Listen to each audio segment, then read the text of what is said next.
A man sprints across a terminal, his eyes wide with a terror that no camera can explain. He leaves behind his passport, his wallet, and his future, disappearing into a forest where the trail simply ends. Two technicians are found on a hillside, dressed in formal suits, wearing handmade lead masks over their eyes, as if they were waiting for a signal from a world we cannot see. A mother, a fitness instructor, is walking through a quiet church at dawn, unaware that a figure in tactical gear has been wandering the hallways for 30 minutes, waiting for her. Every year, thousands of cases are closed. Evidence is gathered, suspects are interviewed, and logic prevails. But tonight, we are not looking at those cases.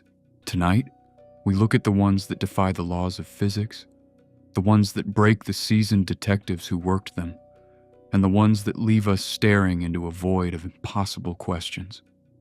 How does a top-secret government official become the target of a shadow at her door?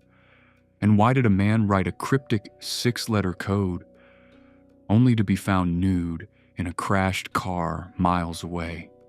These are the mysteries that have no bottom. This is the anatomy of the inexplicable. In the winter of 1966, in the vibrant city of Nova Friburgo, Brazil, Manuel Pereira da Cruz and Miguel José Viana were men of logic. They were electronic technicians, men who understood circuits, radio waves, and the tangible laws of the physical world. Manuel was a family man, known for his technical skill and his curiosity about the unseen forces of the universe.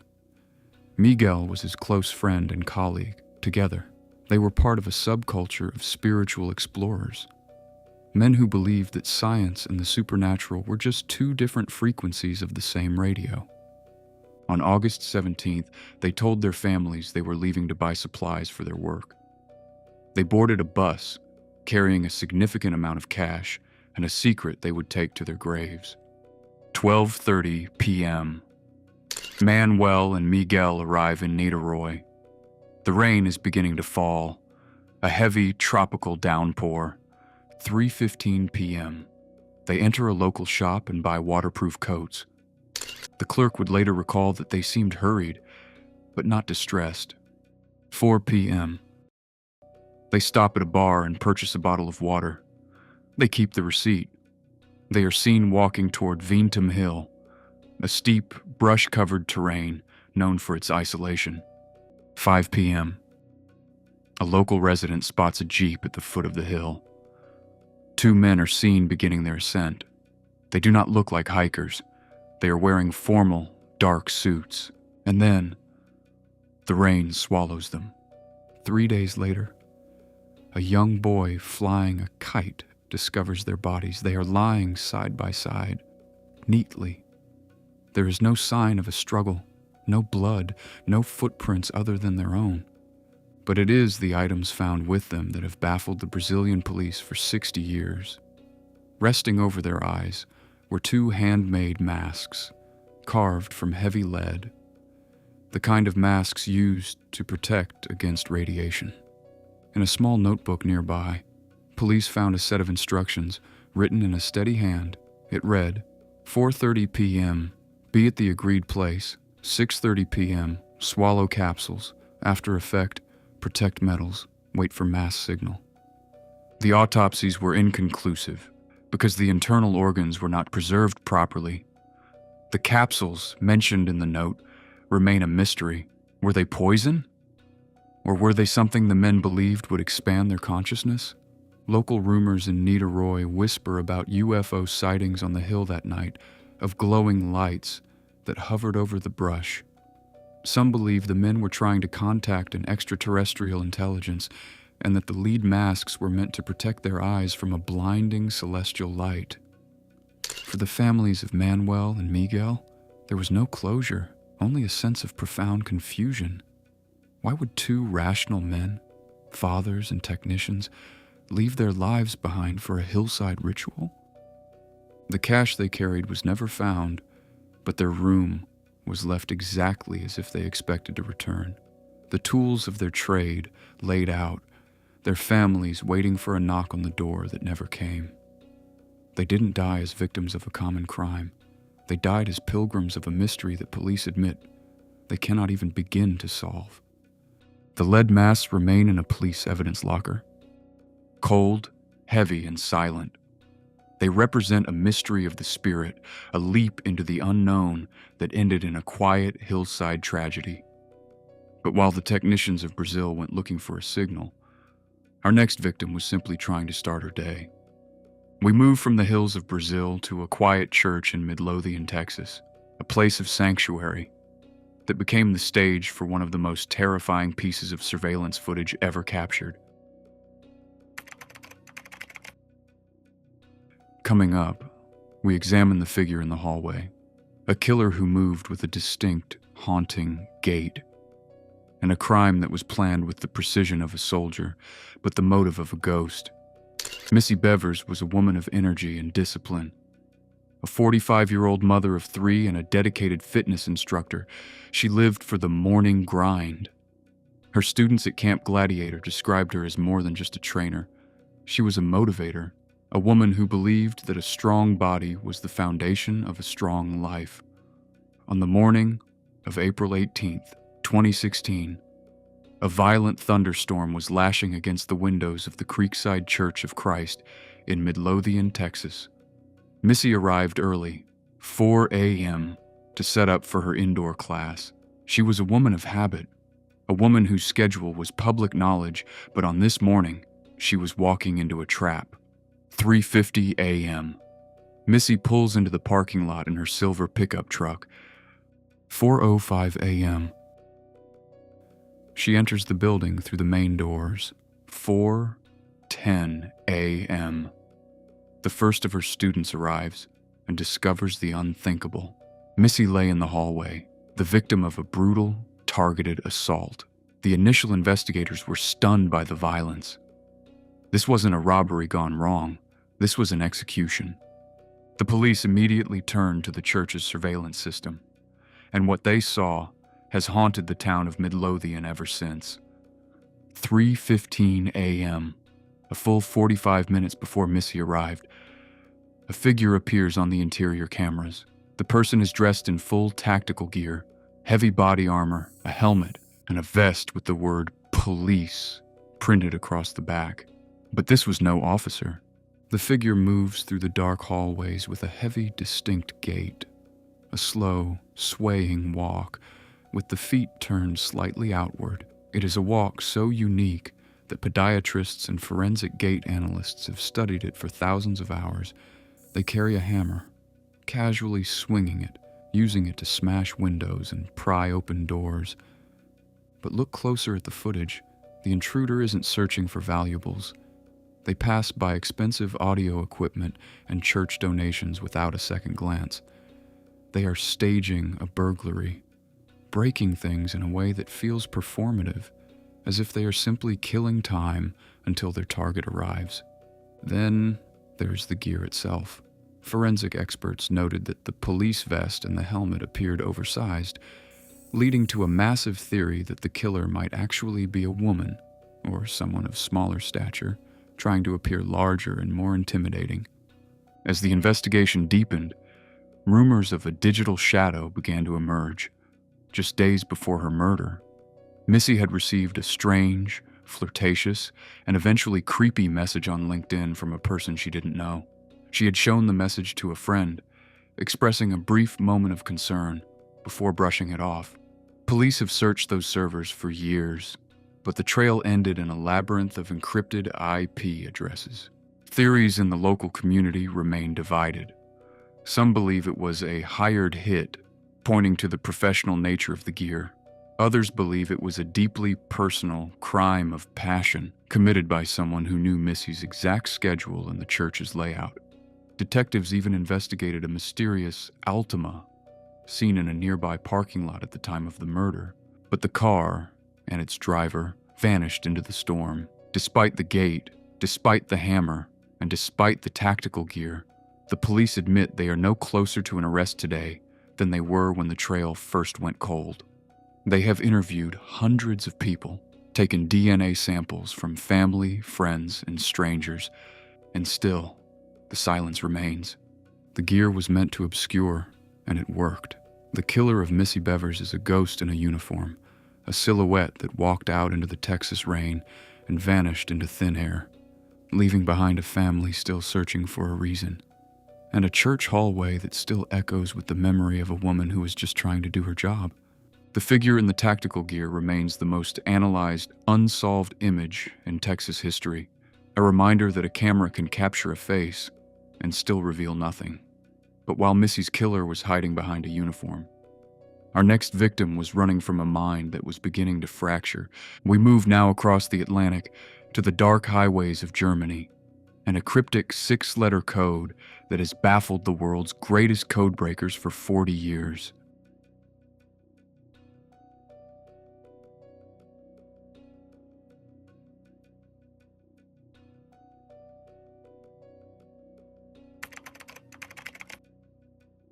Coming up, the impossible death of Gunther Stoll and the mystery of YOGTZE. We move now across the Atlantic to the dark highways of West Germany. In the year 1984, Gunther Stoll was a food technician, a quiet, intellectual man who lived with his wife in the town of Onsendorf. But in the weeks leading up to October 25th, Gunther began to suffer from a growing, quiet paranoia. He told his wife that they were after him. He couldn't say who they were or what they wanted, only that the shadows were closing in. On that final night, Gunther was sitting in his chair, silent, when he suddenly bolted upright. He grabbed a piece of paper and shouted, "I've got it." He wrote 6 letters in bold ink, YOGTZE.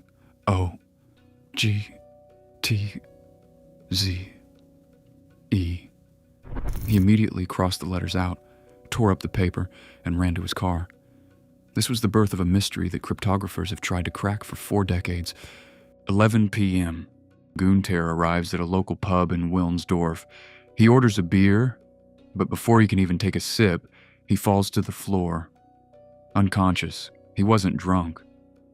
Witnesses say he seemed to be in a state of sudden, acute, psychological shock, as if he had just seen a ghost. 1 a.m. He appears at the door of an elderly woman he knew from his childhood. He is frantic. He tells her he has predicted a horrible incident that is about to occur. She tells him to go home and rest. It would be the last time anyone saw him alive and standing. 3 a.m. 2 truck drivers spot a crashed Volkswagen Golf in a ditch off the Autobahn A45. They stop to help, thinking it's a routine accident. But when they look inside, they find Gunther. He is completely nude. He is barely conscious, but he tells the drivers that there were 4 other men in the car with him, and that they have run away. He dies in the ambulance on the way to the hospital, and that is when the forensics take this case into the realm of the impossible. The autopsy revealed a detail that makes the crash look like a staged cover-up. Gunther didn't die from the car rolling into the ditch. He had been run over by a different vehicle, at a different location. The forensic evidence suggests he was struck while naked, then picked up by unidentified individuals, driven in his own car to that ditch, and placed back in the passenger seat. Police admit they are baffled. Why was he naked? Why was he run over and then returned to his vehicle? And then, there are the letters. Theories range from the mundane to the bizarre. Some believe YOGTZE was a chemical formula for a food additive that Gunther believed was being poisoned. Others suggest it was a radio call sign, or even a scrambled license plate of the car that struck him. A more recent theory suggests the letters weren't letters at all, but numbers, 035972, though this has never led to a suspect. To this day, the German authorities admit that the YOGTZE case is a knot that refuses to be untied. It remains a code written by a dying man, A final message from a mind that had seen something the rest of the world wasn't meant to know. Gunther Stoll took the meaning of those 6 letters to his grave, leaving behind a mystery that feels like a glitch in reality. No one knows who the 4 men were, or why they felt the need to return a dying man to his car before vanishing into the night. But while Gunther was running from a shadow he couldn't name, our next victim was being hunted by one that knew her name and knew exactly where she lived.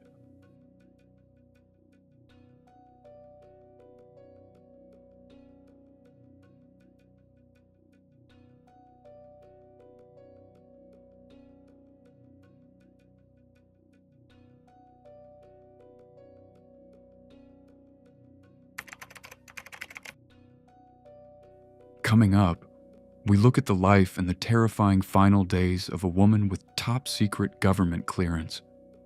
A woman who spent her life protecting the nation's secrets, but couldn't protect herself from the phantom knocking at her door. We are heading to the high-stakes world of government security. In the case of Kanika Powell, Kanika Powell was a woman who understood the weight of a secret. A 28-year-old Army veteran and a security specialist for a high-level physics laboratory. She held top-secret government clearance. She was meticulous, observant, and lived a life of quiet discipline in Laurel, Maryland. But in August of 2008, Kanika's world began to warp into a techno-thriller. On August 24th, a knock came at her door. Looking through the peephole, she saw a man in a dark suit claiming to be an FBI agent. He asked for her by name, but when she asked to see his badge, the man refused to show it. She did not open the door. Over the next 3 days, it happened again and again. Different men, different stories. One claimed to be a delivery driver, another claimed to be a utility worker. Each time, they knew her name. Each time, they left before the police arrived. Kanika was so terrified she emailed her friends and family, writing, "If anything happens to me, look into this." She even went as far as to buy a firearm for protection, but it was a race against a clock she couldn't see. On August 28th, Kanika returned home from errands. In the hallway of her own apartment building, a place that should have been her sanctuary. She was gunned down in broad daylight. The investigation that followed turned up a void. Despite her top-secret clearance, the FBI and the local police admit they have no record of any agents being sent to her home. No delivery was scheduled. No utility work was authorized. Nothing was stolen from her body. This was not a robbery. It was an execution. The rumors began to swirl within days. Some believe she was targeted because of the nature of her work at the Johns Hopkins Applied Physics Laboratory, a facility that handles massive defense contracts.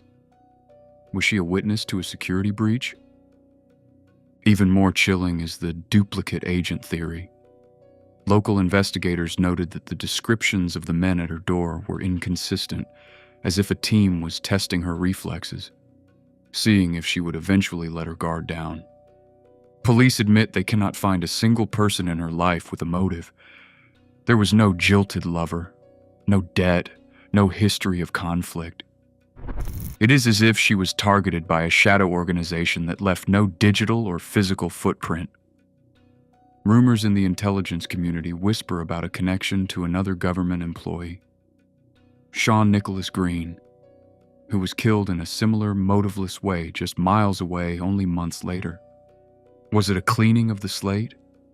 The case remains cold.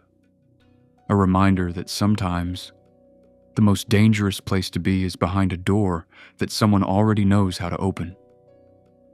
We conclude tonight with a piece of footage that has been watched by millions, yet understood by no one. Lars Mittank was a 28-year-old German man on vacation with friends in Varna, Bulgaria. He was described as a gentle giant, a fan of the Werder Bremen football club, and a man with a bright future. But during a minor scuffle over football, Lars suffered a ruptured eardrum. A local doctor told him he couldn't fly home yet due to the cabin pressure. His friends had to leave, and Lars stayed behind in a budget hotel near the airport called the Hotel Color. That is when the transition began. Lars began calling his mother in Germany, whispering into the phone. He told her the hotel was strange. He told her he was being followed by 4 men who wanted to know what his medication was. He had been prescribed an antibiotic called Cefuroxime 500, and some theorists believe he was experiencing a rare, acute psychotic side effect. But the 4 men were never found on the hotel's cameras. July 8th, 2014. Lars arrives at the Varna airport. He goes to the airport medical center to see a doctor one last time before his flight. While inside the office, a construction worker enters the room to do repairs. For reasons no one can explain, Lars suddenly bolts. He stands up, leaves his passport, his cell phone, and his luggage on the doctor's desk, and he runs. The CCTV footage is haunting. Lars sprints out of the terminal, his eyes wide with a primal, bone-chilling terror. He doesn't look back. He runs across the parking lot, scales an 8-foot barbed wire fence with the agility of an athlete, and disappears into a sunflower field bordering a dense forest. He has never been seen again. For years, rumors have persisted of a man in the woods. In 2019, a truck driver in Germany claimed he picked up a hitchhiker who looked exactly like an older bearded Lars, but the lead went cold. Theories range from the organ harvesting rings of Eastern Europe to the idea that Lars intentionally vanished to start a new life. But why leave the passport? Why leave the money? Bulgarian authorities admit that despite using heat-seeking drones and massive search parties, the earth seemed to open up and swallow him whole. No remains have ever been found. The sunflower field was harvested. The forest was combed. But Lars Mittank remains the most famous missing person of the digital age. Was it a side effect of his medication? A sudden psychotic break? Or was the terror in his eyes real? 5 cases, 5 lives that ended in a question mark. From the lead masks on a Brazilian hillside to the man running into a Bulgarian forest. These stories remind us that the world is far less certain than we like to believe. Detectives often say that every crime leaves a trace, but in these 5 instances, the only trace left behind is silence. We tell these stories not to sensationalize, but to remember.